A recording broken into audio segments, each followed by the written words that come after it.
On vend la maison de ton enfance, a annoncé mon père. Ta sœur a besoin de cet argent pour sa PMA. 110 000 euros, ai-je répondu, mais je croyais que papy m'avait laissé cette maison dans son testament. Ma mère a ricané. On a fait changer ça, tu étais trop jeune pour gérer un bien immobilier de toute façon. J'ai hoché la tête calmement et j'ai appelé l'avocat d'origine de mon grand-père. Quand la police a débarqué, mon père a failli laisser tomber sa fourchette dans ses lasagnes dominicales. Il avait annoncé ça comme s'il proposait le dessert, on vend la maison, ta sœur a besoin de fonds pour sa fécondation in vitro, environ 110 000 euros. La fourchette m'a littéralement glissé des mains. Il était 18h43 sur mon téléphone, je me souviens de l'heure exacte car je venais de vérifier un message de ma monteuse en chef pour une coupe que je devais corriger le lundi. Je suis monteur vidéo, surtout dans le cinéma d'auteur et quelques publicités quand le loyer devient trop lourd, alors mes journées ne sont que des timelines et des images clés. Ce soir-là, la seule timeline qui m'importait était celle où la maison de mon enfance était mise en vente sans mon accord. En face de moi, ma sœur Camille clignait des yeux nerveusement derrière ses lunettes. Papa, a-t-elle sifflé entre ses dents, pas comme ça. Ma mère continuait de manger comme s'il s'agissait d'une conversation familiale banale. Elle avait allumé une bougie parfumée pour l'ambiance, donc toute la salle à manger sentait la fausse vanille, un véritable désastre. Mon fils de 6 ans, Théo, était assis à côté de moi dans son sweat Spider-Man, alignant ses petits pois au bord de son assiette comme de minuscules soldats verts. Il fredonnait le générique des Tortues Ninja, nous observant à moitié tout en faisant semblant de ne rien voir. J'ai dégluti, j'avais la bouche sèche. Qu'est-ce que tu veux dire par là? Vous vendez la maison, ai-je demandé. Mon père a soupiré de cette façon qu'il a toujours eu quand on le force à se justifier. Exactement ce que j'ai dit, Lucas. Tu vis ici sans payer de loyer depuis 2 ans. La clinique de ta sœur a appelé vendredi, ils ont besoin de la totalité de la somme pour ce nouveau protocole. On a du capital ici, c'est mathématique. Il a dit, sans payer de loyer, comme si j'avais secrètement vidé leur compte retraite pour m'amuser, et non comme si je payais l'intégralité du prêt et des charges tout en étant intermittent en pleine période de crise. Camille fixait son assiette. On ne voulait pas te l'annoncer brutalement, a-t-elle murmuré. C'est pourtant ce que vous venez de faire, ai-je répliqué. Ma mère a posé sa fourchette très délicatement, comme si cela la rendait calme et non cruelle. Ta sœur a presque 38 ans, Lucas. La PMA, ça coûte une fortune. La famille s'entraide. Ton grand-père préférerait voir son arrière-petit-enfant exister plutôt que de te voir t'accrocher à de vieilles pierres.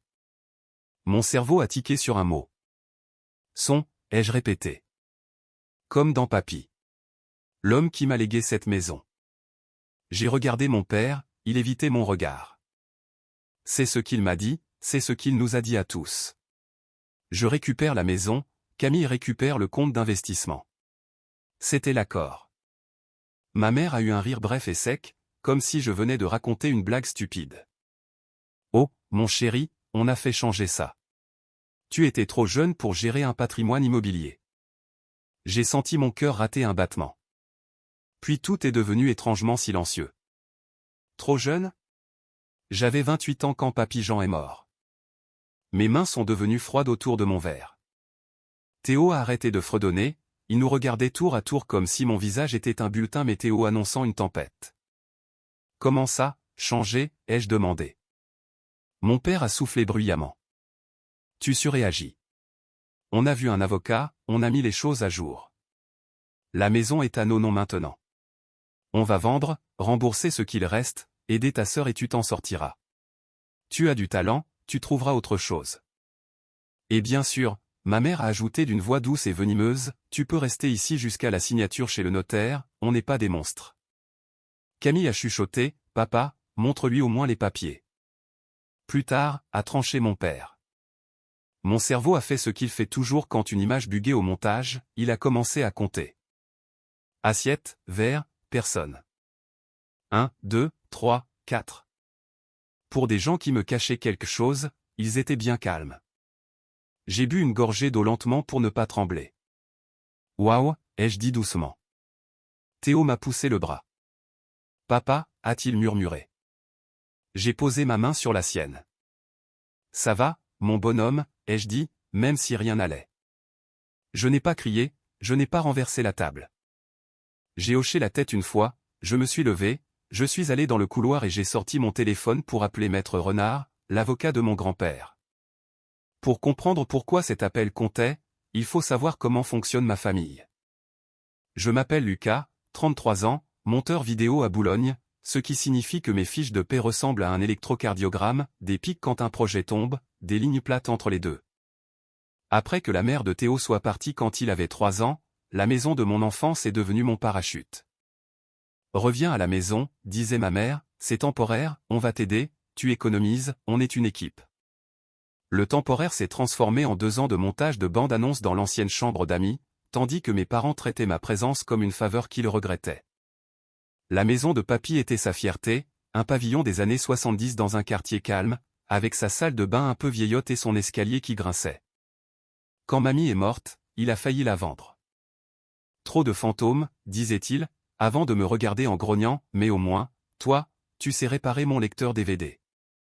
C'est moi qui l'emmenais à ses rendez-vous médicaux, c'est moi qui restais avec lui pendant ses chimios, qui apprenait à lui faire ses œufs brouillés exactement comme il les aimait.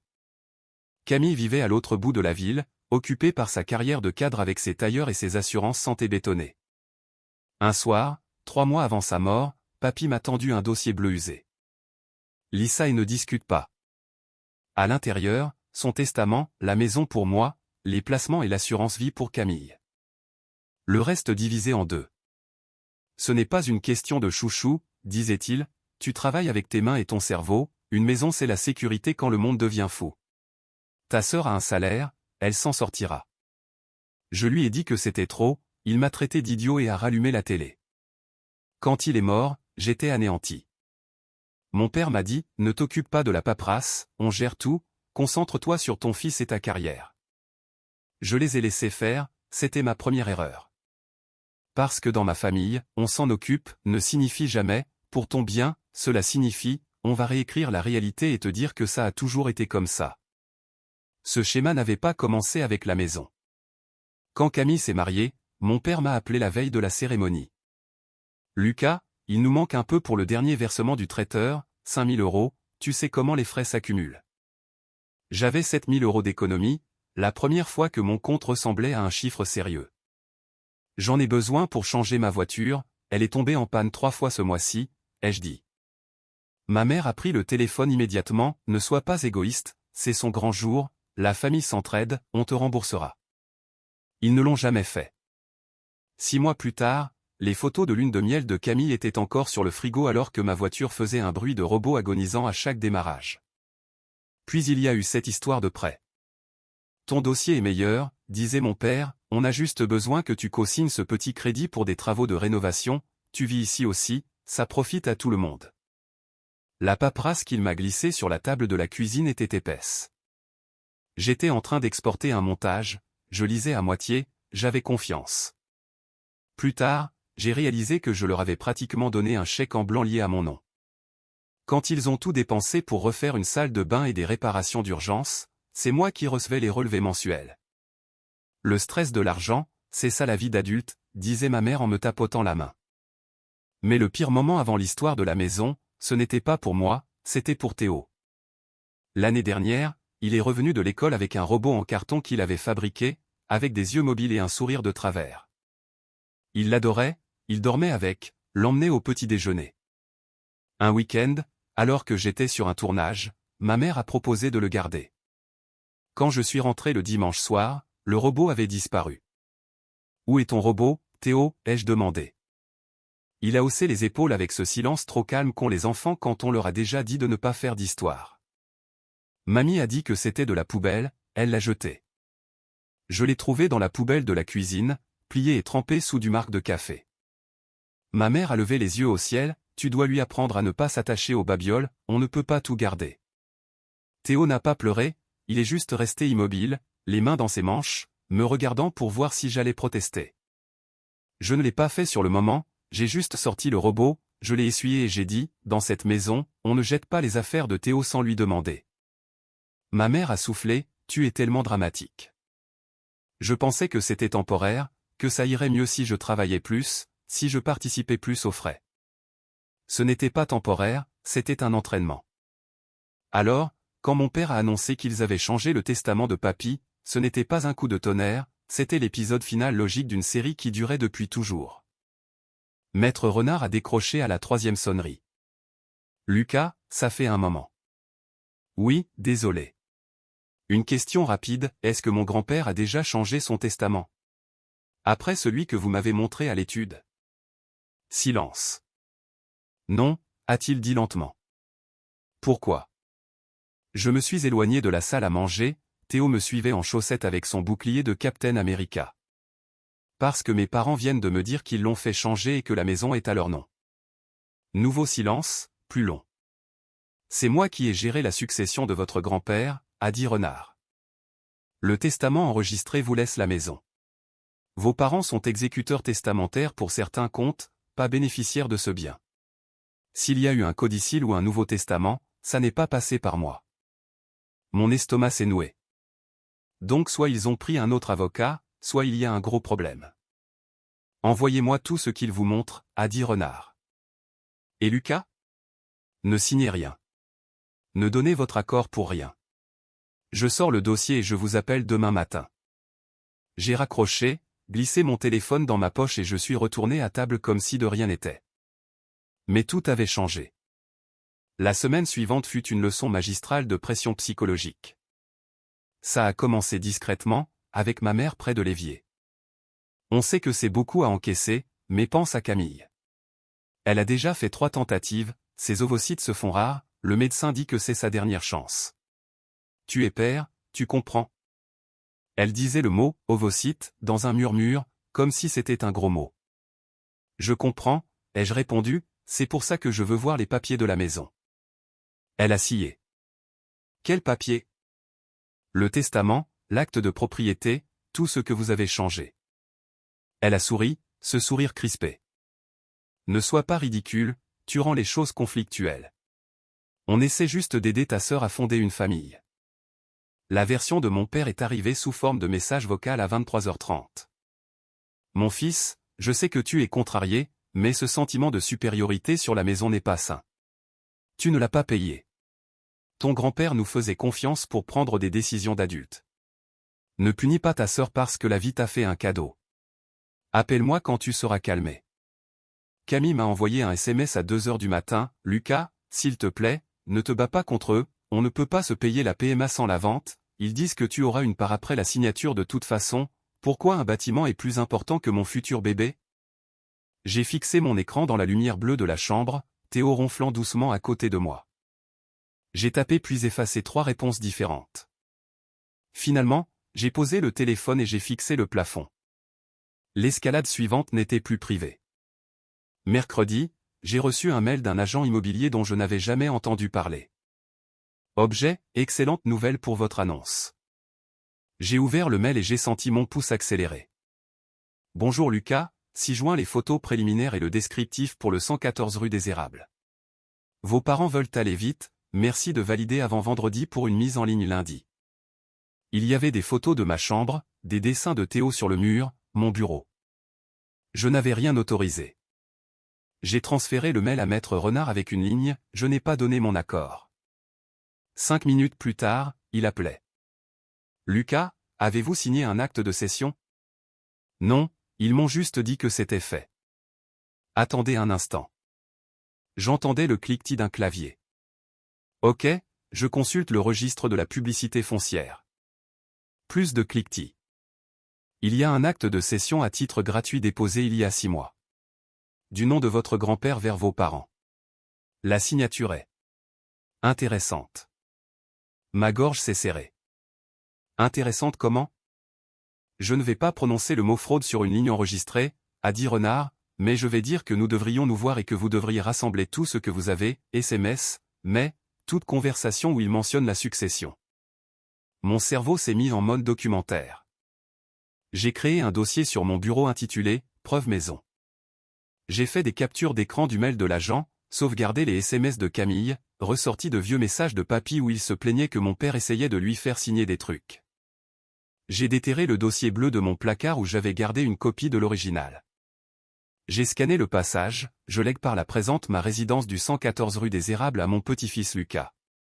Ce soir-là, j'étais à la table de la cuisine avec mon ordinateur et mes papiers étalés comme un storyboard. Mon père est entré, a vu le désordre et a ricané. « Tu pars en guerre contre ta propre famille. » J'essaie de comprendre ce qui s'est passé, ai-je dit. Ce qui s'est passé, a-t-il dit en prenant une bière dans le frigo, c'est qu'on a pris nos responsabilités. Tu devrais nous remercier. Pourquoi? Pour avoir réécrit les volontés de papy? Pour avoir mis la maison en vente sans me le dire? Pour dire à mon fils de 6 ans qu'il doit déménager parce que l'utérus de sa tante est plus important que sa chambre? Surveille tonton, a hurlé mon père. Tu es cruel. Je suis précis, ai-je rétorqué. Il a pointé sa bouteille vers moi, on ne discute plus de ça. On aide Camille, c'est final. Je l'ai regardé longuement. D'accord. Alors montre-moi l'acte de cession. Il a scié. Quoi? L'acte que papy est censé avoir signé. Montre-moi les papiers, le testament mis à jour, n'importe quoi. Il a bu une longue gorgée à la place. Tu n'as pas besoin de voir ça, on a vu un avocat. Quel avocat? Pas Maître Renard en tout cas. Non, a-t-il dit rapidement, il est vieux jeu, il ne comprenait pas notre situation. On est allé voir quelqu'un de plus. Flexible. Le mot « flexible » m'a donné la chair de poule. Camille est entrée à ce moment-là, son téléphone à la main. S'il vous plaît, arrêtez. Ça n'aide pas. La clinique a besoin des fonds dans 2 semaines, les embryons sont congelés, si on rate le créneau. Je l'ai regardée, elle avait l'air dévastée, des cernes profonds sous les yeux. Je n'essaie pas de gâcher tes chances, Camille, j'essaie d'empêcher un crime. Son visage s'est décomposé, elle a fait demi-tour et s'est en allée. Mon père a secoué la tête comme si j'étais la pire des déceptions. C'est fini, je ne discute plus. Moi non plus, ai-je dit en fermant mon ordinateur. C'était ça le moment, ce petit instant de calme où j'ai décidé d'arrêter de me justifier auprès de gens qui avaient déjà décidé que j'étais le méchant. J'ai arrêté d'argumenter et j'ai commencé à documenter. Le lendemain matin, j'étais dans le cabinet de Maître Renard. Il a feuilleté la copie de l'acte qu'il avait récupéré. Cette signature n'est pas celle de votre grand-père. Et même si elle l'était, il y a des questions de capacité mentale, il faisait des allers-retours à l'hôpital ce mois-là. Il y a aussi le léger détail que vos parents sont à la fois témoins et bénéficiaires. On fait quoi, ai-je demandé. On dépose une assignation pour contester l'acte, on prévient l'agent immobilier que le bien est sous litige, et selon votre humeur, on va voir la police pour suspicion de faux et usage de faux. J'ai pensé au robot de Théo dans la poubelle, aux 5000 € du mariage, à la chambre de mon fils sur les photos de l'annonce. Allons-y franchement, ai-je dit. La police n'est pas arrivée avec des sirènes, mais avec des calepins. C'était le jeudi suivant à 15h17. J'étais dans le salon, Théo construisait une ville en Lego qui avait plus de solidité structurelle que ma famille. On a sonné. Ma mère a crié, « Quelqu'un peut ouvrir ?» Je suis au téléphone avec la clinique. J'y suis allé. 2 officiers étaient sur le perron. Lucas Miller a demandé le plus grand. Oui. Il m'a tendu un papier.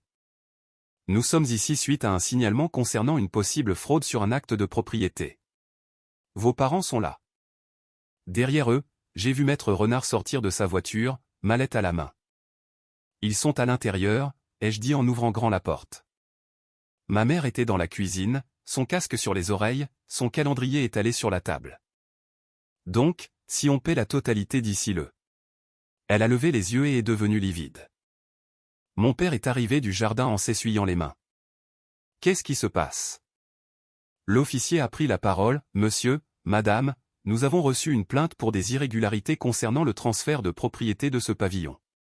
Nous avons des questions. La mâchoire de mon père s'est serrée. C'est une affaire de famille, la police n'a rien à faire là-dedans. L'officier n'a pas bronché. Monsieur, modifier un document légal sans autorisation n'est pas une affaire de famille, c'est un délit. Camille est apparue, les yeux écarquillés. Lucas, qu'est-ce que tu as fait? Je ne lui ai pas répondu. Maître Renard a posé sa mallette sur la table. Comme je l'ai expliqué au téléphone à votre notaire, a-t-il dit à mes parents, le testament enregistré lègue cette maison à Lucas. Il n'a jamais consenti à un transfert. L'acte de cession a été déposé avec une signature douteuse. Jusqu'à ce qu'un juge tranche, la propriété est gelée. Vous ne pouvez pas vendre. Le sourire de façade de ma mère s'est rallumé brusquement.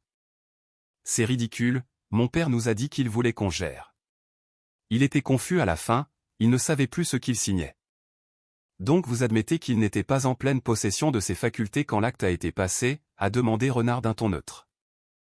Elle a ouvert la bouche puis l'a refermée. Mon père a frappé la table du poing. Ça suffit. Vous déformez tout. On n'a rien fait de mal, on a juste corrigé un oubli. Notre fils est un ingrat, il profite de nous depuis des années, on veut juste que notre fille puisse avoir un enfant. L'officier a tourné une page de son carnet. Monsieur Miller, avez-vous signé à la place de votre père sur cet acte? Mon père a hésité, et tout le monde dans la pièce a entendu cette hésitation. Bien sûr que non, a-t-il fini par dire. Parce que, a continué l'officier, nous avons déjà demandé des échantillons d'écriture dans le dossier médical de votre père et vos documents bancaires. Un expert comparera. S'il s'avère que c'est vous, on parlera de faux en écriture, ce qui est un crime. Le silence est devenu pesant. Théo s'est avancé dans l'embrasure de la porte, une figurine Lego à la main. Il a vu les uniformes et mon visage, et il a plongé dans ce silence qui me noue la gorge. Et, mon grand, ai-je dit doucement, retourne dans ta chambre, mets ton casque, j'arrive bientôt. Il a hoché la tête et a disparu sans un mot. Camille a commencé à pleurer. S'il vous plaît, a-t-elle dit au policier, vous ne comprenez pas, on a juste besoin de cet argent, la clinique. La clinique n'est pas notre sujet, a répondu l'officier. Notre sujet est de savoir si un crime a été commis. Personne ne dit que la PMA est une mauvaise chose, on dit qu'on ne vole pas une maison pour la payer. La phrase a claqué comme une gifle. Ma mère a craqué. On n'est pas des voleurs. C'est notre famille. On l'a élevé, on a changé ses couches. Je me suis avancé.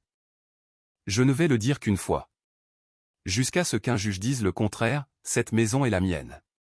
Vous ne vendez rien. Vous ne signez rien avec mon nom ou celui de papy. Vous ne parlez plus en mon nom à aucun agent, banque ou clinique. Si vous continuez, je maintiens la plainte. Ma mère me regardait comme si elle ne reconnaissait plus mon visage. Tu enverrais tes propres parents en prison, a-t-elle chuchoté. J'y ai réfléchi une seconde. Je protège le foyer de mon fils et les volontés de mon grand-père. Si ça entre en collision avec vos choix, c'est votre problème. Mon père s'est jeté vers moi comme s'il allait me frapper, mais l'officier s'est interposé. Monsieur, calmez-vous. Mon père s'est arrêté, respirant fort. C'est de la folie, c'est nous les victimes ici. L'officier lui a tendu une carte. Voici le numéro de dossier, vous serez convoqué pour une audition. En attendant, n'essayez aucune transaction sur ce bien. Il s'est tourné vers moi, et vous devriez aussi voir un avocat civiliste, ça va prendre du temps. Maître Renard a hoché la tête, je m'en occupe. Les policiers sont partis. Ma mère s'est effondrée sur une chaise. Camille a essuyé ses yeux, son mascara coulant sur ses joues. J'espère que tu es content, tu as tout gâché. Je l'ai regardé et, pendant une seconde, j'ai eu envie de m'excuser. Puis je me suis rappelé le mail de l'agent immobilier et le petit lit de Théo sur les photos, traité comme un simple meuble de mise en scène. Je n'ai rien gâché, ai-je dit, j'ai juste allumé la lumière. Mon père m'a lancé un regard noir. Tu ne peux plus rester ici, pas après ça. Sors de chez moi. Chez toi. Le mot a résonné. C'est drôle, ai-je dit, c'est exactement ce qu'un juge va décider.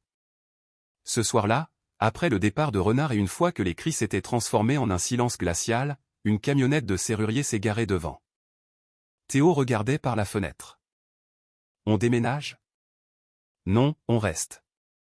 Je m'assure juste que seules les bonnes personnes peuvent entrer.